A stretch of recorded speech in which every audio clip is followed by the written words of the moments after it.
Bonsoir à tous et bienvenue à cette grande édition de l'information sur CamNews 24 IDFM en direct de Garoua. Littérature, Mounouna Foutsou déchire le silence.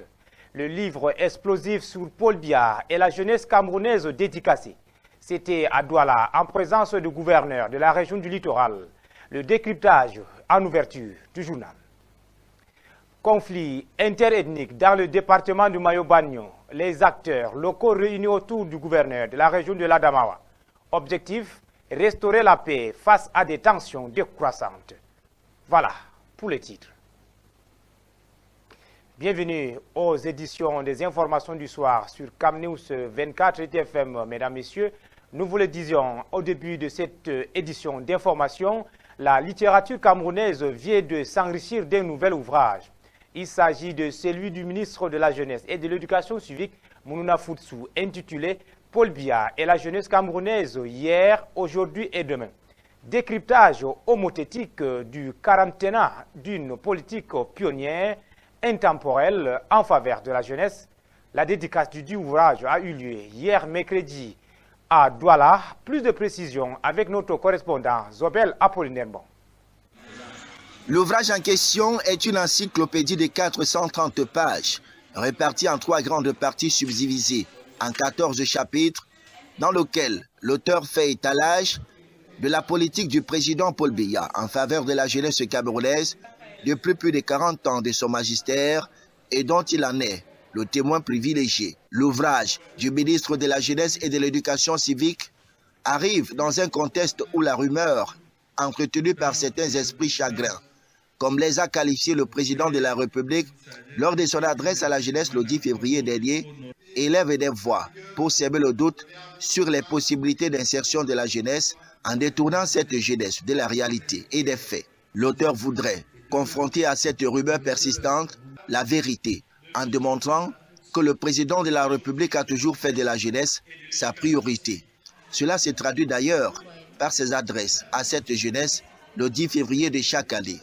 La quarantaine des discours d'homothétique, le pionniérisme et l'intemporalité des actions du chef de l'État ont conduit au choix du titre du livre dédicacé ce 19 février 2025 à Douala. L'ouvrage de Mounouna Foutsou voudrait en somme amener les lecteurs à comprendre que le président Paul Biya a toujours placé la jeunesse camerounaise au centre de ses préoccupations. L'œuvre est le résultat de 6 bonnes années de réflexion ayant bénéficié de l'accompagnement de plusieurs savants. Elle est préfacée par le ministre de la Culture, le docteur Pierre Ismaël Bidongpat, et postfacée par l'ancien ministre des Sports et de l'Éducation physique, Adoum Garoua. La dédicace du livre à Douala intervient quelques jours seulement après celle qui a eu lieu à Yaoundé, plus précisément le 12 février. Dans le département de Mayo-Bagno, une initiative collective se dessine pour restaurer la paix face à des tensions interethniques croissantes. Les acteurs locaux réunis sous la houlette du gouverneur Kilda de Takeke-Bouka dénoncent les manigances d'élites exploitant les divisions tribales. Ensemble, ils s'engagent à bâtir un avenir harmonieux, loin des conflits. Boubacar Adam. Dans le département de Mayo-Bagno, une atmosphère tendue plane, alimentée par des conflits interethniques et intercommunautaires, les acteurs locaux se sont réunis pour enterrer la hache de guerre dans une démarche collective pour restaurer la paix. Au cœur de cette rencontre, le gouverneur de la région de l'Adamawa a dénoncé les manigances d'élites locales qui exploitent les divisions tribales. Ces figures influentes, profitant de l'ignorance ambiante, tentent de transformer la scène politique en un véritable champ de bataille. D'une élite en quête de positionnement au sommet de l'État qui utilise naïvement des populations analphabètes, illettrées, ignorantes, innocentes et victimes de manipulations parce qu'ils n'étant jamais informés des objectifs réels de ces différents combats. Les élus locaux, eux aussi, ressentent le malaise.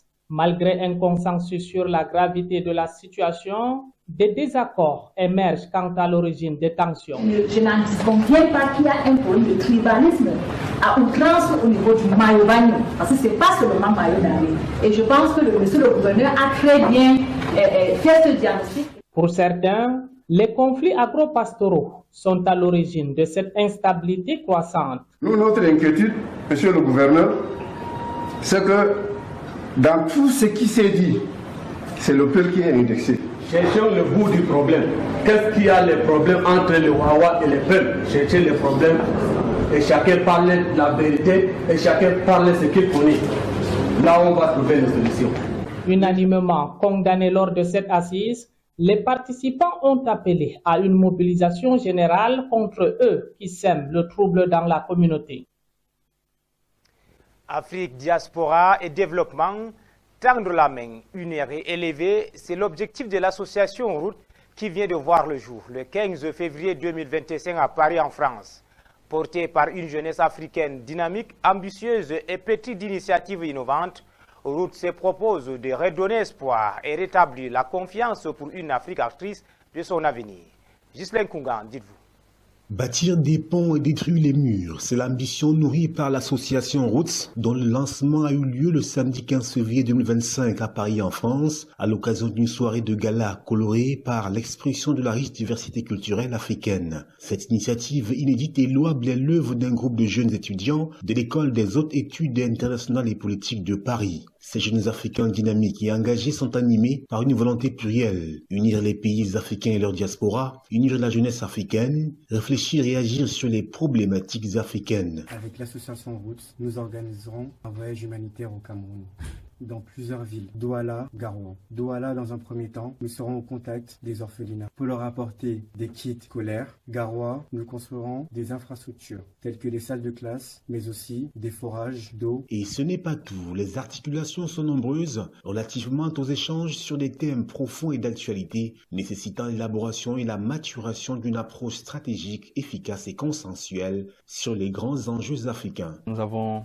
en quelque sorte via moi, responsable de projet et cofondateur de l'association, présenter ce que nous allons faire, notamment le café débat sur le féminisme en Afrique, la conférence sur la lutte contre la corruption, sujet très touchy en Afrique, le salon multiculturel où on aura l'occasion de déguster les fabuleux mets de nos différents pays. Devant un parterre de plus de 15 représentants diplomatiques des pays africains, l'association Roots s'est posée comme le creuset de l'unification de la jeunesse africaine pour la réalisation d'un rêve grand au profit du continent. Je suis la responsable du pôle Marhaba, le cœur de l'association Roots. Notre but est d'accompagner les étudiants internationaux dans leur intégration. On veut qu'ils se sentent soutenus, écoutés et valorisés. En tant qu'étudiante internationale, je sais parfaitement les défis auxquels on peut être confronté. Donc, on est là pour vous. Au total, l'association Roots vient apporter, nourrir et renforcer l'espoir suivant lequel l'avenir de l'Afrique se trouve bel et bien sur le continent. De la découverte dans cette édition d'information, mesdames, messieurs, au cœur du Nord Cameroun, un pont de 90 mètres relie le département du Faro à la Benue, marquant une avancée majeure pour la région. Cette infrastructure essentielle facilite les échanges économiques et améliore l'accès aux services pour les communautés locales. Découvrons l'impact positif de ces projets sur la vie quotidienne des habitants avec notre guide Boubacar Adam. Au cœur du Nord Cameroun, un projet d'envergure donne de la joie à la population. Un pont de 90 mètres reliant le département de Faro à la Benue. Chef d'œuvre d'ingénierie, est bien plus qu'une simple structure. Il représente un véritable tremplin pour l'économie agro-pastorale de la région. Inauguré récemment, ce pont facilite les échanges entre les communautés, permettant aux agriculteurs et éleveurs de transporter plus facilement les produits vers les marchés. Ce pont, d'abord, a permis le désenclavement de la localité. Ça a permis aux agriculteurs d'évacuer leurs produits facilement. Ça a même rehaussé les recettes de la commune. Un accès direct à des zones auparavant isolées ouvre des perspectives promoteuses pour les acteurs économiques locaux. Les témoignages des habitants sont unanimes. Ce pont a changé leur quotidien. En réduisant le temps et le coût de transport, il encourage également la diversification des cultures et élevages, renforçant ainsi la sécurité alimentaire dans la région. Avec l'événement des projets appuyés par le PNDP, on est allé dans les 5 hectares. Et l'année dernière, on a produit 6 hectares. Et cette année encore, on va augmenter. Mais l'impact du pont ne s'arrête pas là. En facilitant l'accès aux ressources et aux services essentiels, il contribue également au développement social. Un moment fort qui souligne l'importance du lien entre infrastructure et développement communautaire. Ce pont de 90 mètres est bien plus qu'un simple passage. C'est un symbole d'espoir et de progrès pour le département de Faro et au-delà. Dans cette région riche en potentiel, chaque structure construite pave la voie vers un avenir meilleur pour tous. En sport, 600 athlètes camerounais et étrangers sont attendus à Boya, dans la région du Sud-Ouest, ce samedi. Les assurances sont du secrétaire général de la Fédération camerounaise d'athlétisme qui, par ailleurs, informe que tout est fin prêt. Ali Jida et Michel Ateba nous font l'économie de la sortie de l'organe technique de cette compétition internationale. À quelques heures de la 30e édition de la course de l'espoir, Mount Cameroon Race of Hope, la Fédération camerounaise d'athlétisme donne les assurances. Tout est presque prêt. Nous sommes prêts à 90%. Je pense que d'ici quelques heures, les moyens pourront être disponibles pour que les commissions puissent travailler en toute quiétude. Au thème de la réunion préparatoire tenue à Yaoundé entre la tutelle et la fédération et les parties prenantes, la question des primes de participation a été résolue. Tous les 600 athlètes attendus seront primés.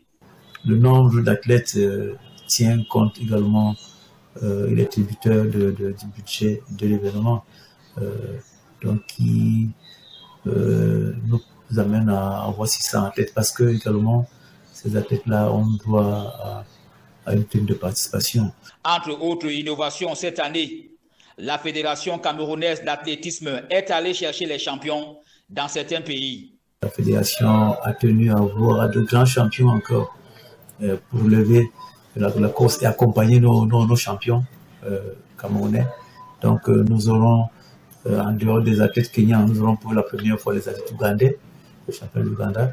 Nous aurons également les champions du Maroc. Surnommée The Queen of the Mountain, la reine des montagnes, Sarah Liungu Etongue, 7 fois championne de cette compétition, va compétir chez les vétérans. À 58 ans bien sonnés et avec cette maternité, elle sera sans aucun doute la grosse attraction de la course.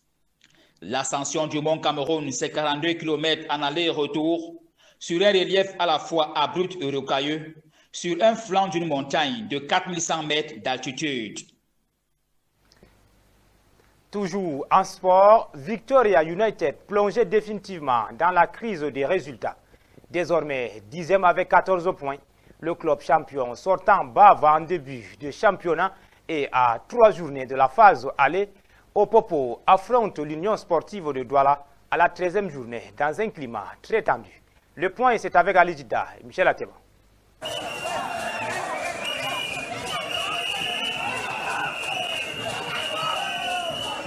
La joie des supporters de la Colombe du Djaï Lobo qui contraste avec la mine grise des responsables techniques de Opopo au thème de la rencontre perdue 2-0 à domicile à Limbé. Le sentiment de déception et de frustration. C'est vrai que nous connaissions que nous avions des jeunes joueurs. Et quand vous regardez comment on perd un match, on fait beaucoup de naïveté. Victoria United alias Opopo, champion la saison dernière, peine cette saison à se rétablir. Nous n'avons juste pas la réussite. Et vous savez aussi, on a un groupe un peu jeune, vous voyez. Nous sommes en pleine construction. Maintenant, il nous arrive de manquer des occasions, ce qui est notre véritable problème. Avec 14 points et 10e après 12 journées, la formation du Sud-Ouest est plongée dans la crise depuis la 9e journée. C'est vrai qu'on peut estimer que 3-4 défaites c'est trop dur. Oui, mais on sait que même qu'on peut se pouvoir la crise. Mais nous sommes convaincus que c'est notre jeunesse et nos jeunes joueurs, leur naïveté qui a été organisée. Et on va seulement continuer à travailler. Cette situation que nous vivons aujourd'hui n'est pas nouvelle, puisque la saison passée, et même en Elite, nous avons toujours perdu 4 matchs d'affilée comme ça, mais après on a su lever la tête. Donc maintenant, il faut juste que le groupe se relève, qu'il soit plus fort dans la tête, pour pouvoir se relever et pour traverser cette passe. Parce que Là, en ce moment, on a besoin des gens matures, des gens vraiment costauds dans la tête pour avancer. Face à l'Union sportive de Douala à la 13e journée, Opopo a peut-être l'occasion de se relever face à une formation unioniste, elle aussi en crise. Voilà, mesdames, messieurs, c'est sur cette note d'information que nous mettons un terme définitivement à cette édition d'information du soir sur CamNews 24 IDFM en direct de Garoua.